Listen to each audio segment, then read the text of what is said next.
Hi friends, welcome to my channel. In today's video, let us learn what is BPO, that is Business Process Outsourcing, and also we will see what are the advantages and disadvantages of BPO. So first let us define what is BPO. BPO is outsourcing of any process from the third party or through external organization. Here, the third party service provider is employed to carry out one or more business functions in a company. So what is BPO used for? It is used for back office and front office operations. In back office operations, they include payment processing, that is any salary processing, IT services and quality assurance.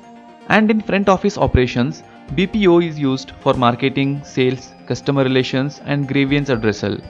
In many cases, organization outsource one or more functions. For example, instead of outsourcing all HR functions, the company will outsource just the payroll process.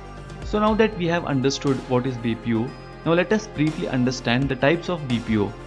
BPO can be divided into three types based on their location. So the first one is onshore outsourcing. Here the organization hires a service provider that is located in the same country. It is also called as domestic outsourcing. The second type is nearshore outsourcing. Here the organization hires a service provider in a neighboring country. And the third type of BPO is called as offshore outsourcing. Here the organization hires a service provider from different country and it is called as offshore outsourcing.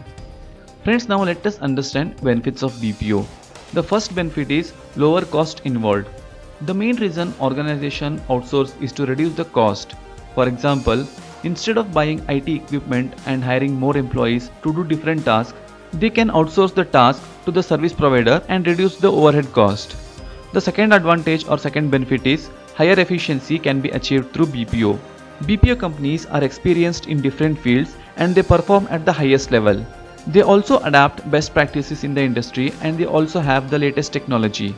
Naturally, it will lead to the higher efficiency and greater productivity. So these were the two major benefits or advantages of BPO. Now let us understand what are the disadvantages of BPO. The first disadvantage is that there may be security concerns. That is, there is a possibility of security breach while working with the BPO as sensitive data needs to be shared and processed. The second disadvantage is there may be over-dependence on the BPO company. That is, when we work with the BPO company for the long time, an organization can become too dependent. This may lead the organization paying higher the usual cost if demanded. And the third disadvantage is that there may be a communication problem when working with the offshore BPO company, as the language barrier may turn out to be a hindrance in the efficiency.